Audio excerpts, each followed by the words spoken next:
We're talking about ghost stories. Hello, my name is Johanna Li, and I'm a reporter with Inside Edition Digital. I'm Mara Montalbano, reporter for Inside Edition Digital. Well, right this way.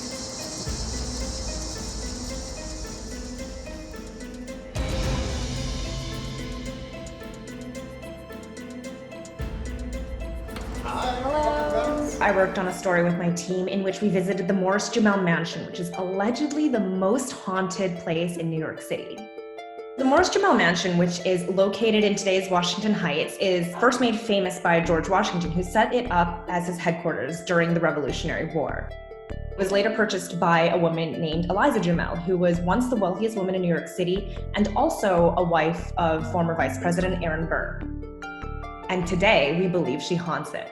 We actually have, claims that Eliza Jamel herself was saying that the house was haunted when she moves in. She's saying that she's hearing things, seeing things, and then when she passes away, her family claims to see her and hear her up in her bedroom.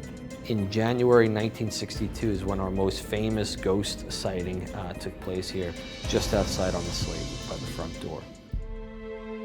It's been a tradition at the mansion that we do school tours here. Back in the early 60s, the school kids, teachers, chaperones, they're outside in the front, running around, playing, burning off some energy.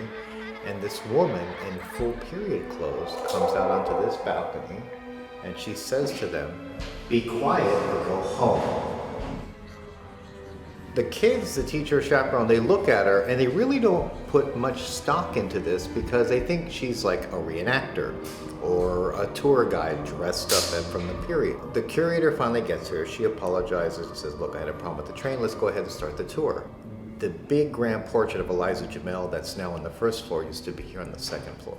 And as they're going to the second floor, they see this grand portrait of Eliza Jamel and they said, "Hey, that's the lady that told us to be quiet. Where is she?" The curator looks at the teacher like, "What are they talking about?" The teacher's like, "Well, we were a little loud. She came out and told us to kind of be quiet. Where is she? How is she part of the tour?" The curator looks at all of them and says, "Guys, that's Eliza Jamel. She's been dead for almost 100 years. So one pretty cool thing about this house, ghosts aside, is that because Vice President Aaron Burr once lived there, that's actually where Lin-Manuel Miranda wrote part of Hamilton. So first we're gonna head into the dining room with the team. We have some stuff set up out in the hallway. We have our REM pod right there. Me and my team went up to the Morris-Jumel Mansion to kind of check it out. So we're gonna just set up some equipment around the room. Of course, being a historical location, we're being really careful. I think I was originally a bit of a skeptic, but I feel like certain events at the house kind of proved me wrong. If anyone's here with us tonight, my name is Vinny. We're here with Chris. We work here. We're here with some other friends. We've been here before. We mean no harm, no disrespect. We just want to let you know that we're here to try to talk to you. And if you want to let us know that you're here, can you touch one of these devices? We got there kind of around sunset when the museum portion of the house was closed to the public. We met with the Gotham Paranormal Research Society, who kind of walked us through what it was like to try to communicate with the spirits that were living in the house. So they had all sorts of equipment on them, and they gave us a really good rundown as to what each thing does. And most of it was just light sensors and vibration sensors. So if it sensed any changing of temperature or changing of vibration frequency, if someone knocks against a desk, for example, and we don't feel it, something might go off. Can you touch one of the chairs over here? Is anyone in the hallway? I just heard a no when you said, "Is anyone in the hallway?" Or no, right here. Does it sound male or female? Female. I'm hearing like heavy breathing. Maybe it's one of us, maybe not. You heard that too? I don't know exactly where it was coming from, but I did. It felt kind of like that way to me, like toward, yes. I was honestly kind of nervous walking into the whole situation, but they were really, really good as to walking me through what their normal operation looked like. They were very accommodating to first timers. I felt something on me, like a poke. Are you okay? I'm good, yeah. Oh wait, hang on. I saw a spike over here and a spike over there. I'm a bit of a superstitious person myself, and I know that walking into this shoot and being assigned this story, I was very worried about, what kind of bad energy would be following me home, what we might encounter and if that would stay with me. What the hell is that? The volume is going crazy. No, but this is me. No, it seems to have nothing to do with movement, which is And I made these concerns known to the Gotham Paranormal Research Society, and they were very, very accommodating as to explain to us, this is how we usually end our visits, and this is how we make sure that we're not disrespecting anything, we're not disrespecting any spirits, we're not, bringing them home, we're not inviting them into our house. Some people just like to say a quick little prayer to themselves, or just say simply out loud, okay, thank you, but you have to stay here, and our time together is done. Thank you so much for your time. You cannot come home with us, but we learned a lot from the time you spent with us. We will hopefully visit you again soon. Welcome to Kreischerville, built in 1885.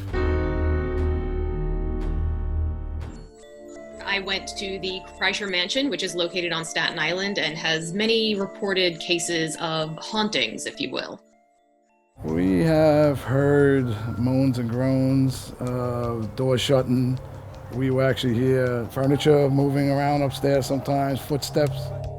Visitors have reported mysterious sounds and sightings at the house throughout the years. But who could be haunting this place? I had always heard about the Kreischer Mansion because there was a murder there. It happened in 2005. It was an ordered mob hit. The victim, Robert McKelvey, was a Bonanno associate. Investigators say Young, also known as Joe Black, stabbed McKelvey and drowned him in a pond on the property. He then cut up the body and burned it in the house's furnace. Young is serving life in prison without parole for the crime. And it's really just been kind of a stain on the property. Before, it had always been this kind of like admired house on a hill. It was a really old, kind of creepy looking house, but it was considered to be pretty harmless, But there's a lot of people that feel that they feel something. I don't think it would be Kreischers, because the Kreischers had a happy time here. But possibly with the last events that happened, who knows? People thought that, they might have heard things at the house or seen things at the house. Like, subsequent owners have said that they've had these kind of interactions that have possibly been supernatural. So it was always like good kind of, fun storytelling. And then this awful crime happened there, and it kind of changed the perception of the house a little bit for the worse. Well, I kind of wasn't always a believer till I started really catching a lot of stuff on my phone. The house's new caretaker, his name is Rick Rispoli. He gave us a tour of the mansion as it is.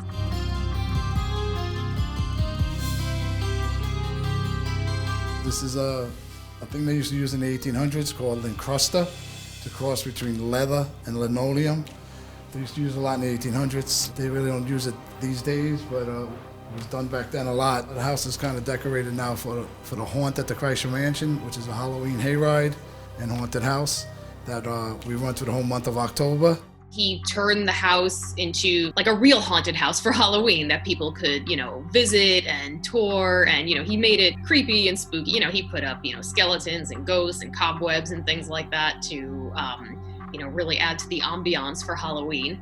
And so he showed us around, but also, took us through the history of the house and all the changes it had been through. He himself has reported seeing some creepy things there. Actually, one incident, we were actually right here on the porch unloading chairs one night, about 12:30 at night, and we actually had a song come on the radio. My assistant was here with me, we were unloading chairs, and she said, "Rick, the radio went on in the car." And I was like, okay. And then all of a sudden she said, "Here's my keys." We've caught orbs. We've actually caught orbs right here on the porch. Took 5 shots, the orbs moved in 5 different positions. There was 4 orbs moving straight right, it's kind of like in a circle. From one side of this door, right here, straight down to the bottom to the other side. We've caught pictures of full bodies looking out the windows and full faces looking out the windows at us. Another one of my favorite ghost stories that I worked on was about a woman who married the ghost of Captain Jack Sparrow. And yeah, that's the ghost of the pirate Captain Jack Sparrow. Jack Sparrow is a fictional character, and all the plots in the movies are pretty much all fictional. I have discussed with my husband because there is quite a lot of similarities between him and the character of Jack Sparrow. This kind of all started when a woman named Amanda said she felt a spirit kind of around her home. Not a malevolent spirit, not a spirit really doing anything bad, but just kind of playing tricks on her. And so she kind of made the first steps to start that communication, and before they knew it, they were in a relationship together. I had developed romantic feelings for him, which was very unusual because I had never heard of anybody developing romantic feelings for a spirit energy that they worked with. In July of 2016, they got married on the high seas. So this was a ceremony that Amanda had planned on a boat, just because it was a little bit trickier to follow local laws and jurisdictions to be able to wed a ghost. So where there wasn't much precedent was the high seas. The next time I spoke to her was maybe a year and a half after the initial interview, and she explained to me what had gone on in their relationships.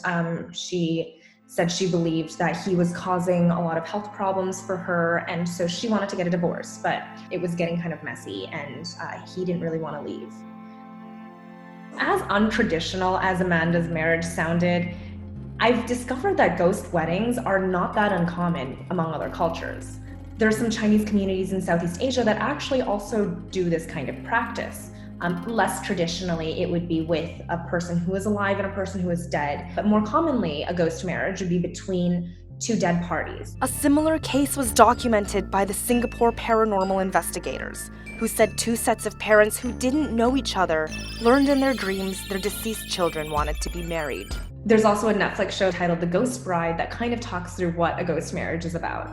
As much as I'm a skeptic, I think it's always fun to kind of listen to these stories and learn what people's approach to the afterlife and to ghosts are like. Some people seem to have really positive experiences, where some not so much. While some people might, look at those people who believe in ghosts as, superstitious or even silly. I don't know. I mean, it's hard to kind of discount people's experiences. Yeah, I definitely think there's a part of humanity that wants to understand more about what happens when we die. And I think it's also probably a part of the grieving process where you don't necessarily want to let somebody go. And so you imagine that maybe you feel they're there, or maybe you believe they're there. Who really knows? Maybe the ghosts will reveal themselves to us one day. And if they don't, people are still going to be telling their stories. This is Inside Edition Digital.